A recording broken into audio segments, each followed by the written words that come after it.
राधे राधे, जय श्री कृष्णा। आज मैं आपको पुरुषोत्तम मास के महात्म्य का 11वां अध्याय सुनाने जा रही हूँ। कथा सुनने से पहले अगर अभी तक आपने मेरे चैनल को सब्सक्राइब नहीं किया है तो कृपया मेरे चैनल को सब्सक्राइब करें, साथ में बेल जरूर प्रेस करें ताकि मेरे आगे आने वाले वीडियो की नोटिफिकेशन आपको सबसे पहले मिले।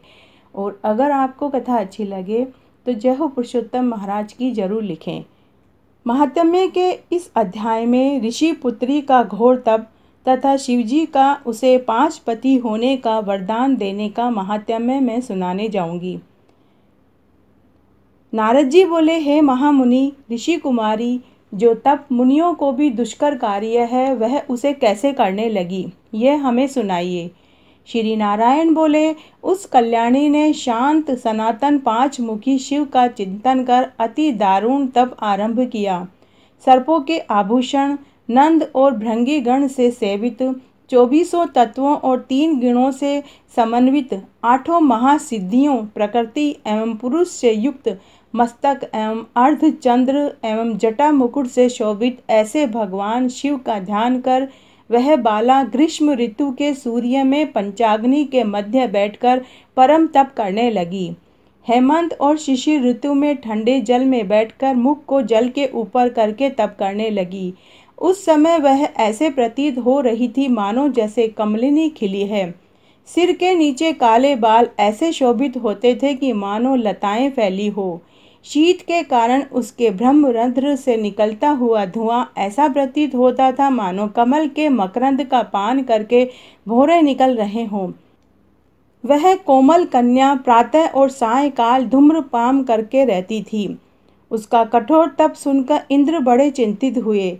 हे नृपनंदन, सब देवताओं को सराहने योग्य ऐसे तप में लगी हुई ऋषि कन्या को 9000 वर्ष बीत गए। तब पार्वती पति शंकर ने बाला के तप से प्रसन्न हो उसे अपने अगोचर रूप का दर्शन दिया।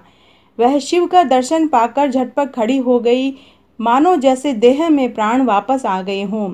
वह तप से दुबली बाला हष्ट पुष्ट हो गई। हवा, धूप, वर्षा से पीड़ित वह कन्या शिवजी को अत्यंत प्रिय लगी। तब कन्या ने नम्र हो शंकर जी को प्रणाम किया।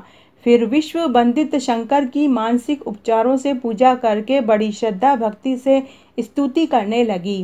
कन्या बोली, हे पार्वती वल्लभ, हे प्राणनाथ, हे प्रभो, हे भर्ग, हे भूतेश, हे गौरीश, हे शंभो, हे तमय, हे सोम, सूर्य और अग्नि रूप दिव्य त्रिनेत्र वाले मेरे आधार, हे मुंडमालधारी, आपको मेरा नमस्कार है। अनेक तापों से उत्पन्न पीड़ा वाले व्याधि से युक्त इस घोर संसार रूपी सागर में डूबे हुए दुष्ट काल रूपी सर्प की उग्र धाड़ों में से डसे प्राणों भी आपकी शरण में आकर मुक्त हो जाते हैं। हे विभो, आपने बाणासुर को अपनाया, राजा अलर्क की मरी हुई स्त्री को जीवित किया। हे दयानाथ, हे भूतेश्वर, हे चंडीश्वर, हे भवप्राण, हे मृत्युंजय, हे प्राणनाथ, हे दक्ष यज्ञ के विध्वंसक, हे शत्रुओं के नाशक, अपने भक्तों के जन्म मरण रूप बंधन के नाशक, आवागमन के मिटाने वाले, हे सृष्टिकर्ता, हे प्राणपति, हे पापहारी, आपको मेरा नमस्कार है। श्री कृष्ण बोले, हे युधिष्ठिर, मेधावी ऋषि की तपस्विनी मुनि मन और वाणी से शिवजी की स्तुति करके शांत हो गई। ऋषि पुत्री के महाउग्र तप से युक्त उसकी स्तुति को सुन शिवजी बड़े प्रसन्न होकर बोले, हे तपस्विनी, हे महाभागे, तेरा कल्याण हो। मन वांछित वर मांग, मैं तुझ पर बहुत प्रसन्न हूँ, चिंता मत कर। हे राजन, महा आनंद में मग्न हुई कुमारी प्रसन्न हुई। शिवजी के ऐसे वचन सुनकर बोली, हे दीनानाथ, हे दया सिंधु, यदि आप मेरे ऊपर प्रसन्न हैं तो मुझे मन इच्छित पति दीजिए। हे प्रभु, देर मत करो। हे महादेव, मुझे पति दो, श्रेष्ठ पति दो। मैं पति मांगती हूँ, इसके अतिरिक्त और कुछ नहीं चाहती। ऐसा कहकर वह चुप हो गई। महादेव जी यह सुनकर मुनि कन्या से बोले, हे मुनि कन्या, तूने जो कहा वही होगा।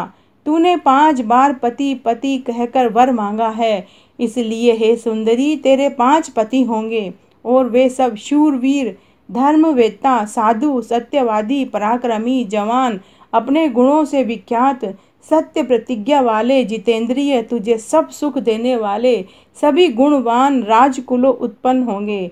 श्री कृष्ण बोले। शंकर जी के ऐसे वचन सुनकर वह कांपते हुए बोली, हे उमाकांत, ऐसा अनीतिपूर्ण वर देकर मेरा संसार में तमाशा न बनाएं, क्योंकि एक स्त्री का एक ही पति होता है। 5 पति वाली कोई स्त्री कभी न देखी है न सुनी है। हाँ, यह संभव है कि एक पुरुष के 5 स्त्रियां हो सकती है। हे शंभो, आपकी आराधिका होकर मैं 5 भर्ता वाली कैसे हो सकती हूँ। हे कृपानिधे, ऐसा कहना आपको शोभा नहीं देता। मैं आपकी हूँ, अतः आपको ही लज्जा आनी चाहिए। कन्या के ऐसे वचन सुनकर शंकर जी फिर उससे बोले, हे भूरी, इस जन्म में तुझको पति सुख नहीं मिलेगा, परंतु अगले जन्म में जब तू अपने तपोबल से अयोनिजा होकर तब तू अपने पति सुख को प्राप्त हो परम पद को पावेगी। तूने मेरे प्रिय स्वरूपा दुर्वासा मुनि का अपमान किया है। हे सुभ्रु, यदि दुर्वासा कुपित हो जाएं तो वे तीनों लोकों को भस्म कर सकते हैं। तूने अहंकार वश ब्रह्म तेज का तिरस्कार किया है और भगवान के प्रिय पुरुषोत्तम मांस का सेवन नहीं किया, जिसको श्री कृष्ण ने अपना सब ऐश्वर्य सौंप दिया है। हे बाले, मैं ब्रह्मा से लेकर समस्त देवता और नारद से लेकर जितने भी तपस्वी लोग हैं, वे सब श्री कृष्ण की आज्ञा का पालन करते हैं। उनकी आज्ञा का कोई भी उल्लंघन नहीं कर सकता। हे मूढ़ कन्या, दुर्वासा मुनि के कहने पर भी लोग पूजित मांस तूने नहीं पूजा। अतः हे द्विजात्मते, तेरे 5 पति अवश्य होंगे। पुरुषोत्तम मांस के खंडन करने से अब यह टल नहीं सकता। जो इस मांस की निंदा करता है वह उसके विपरीत फल पाकर घोर नरक में जाता है। जो मनुष्य पुरुषोत्तम मांस के भक्त हैं वे पुत्र, पौत्र और धन से संपन्न होकर इस लोक और परलोक दोनों में सिद्धि को प्राप्त करते हैं। हम सब देवता भी पुरुषोत्तम मांस के सेवक हैं, जिससे पुरुषोत्तम भगवान प्रसन्न होते हैं।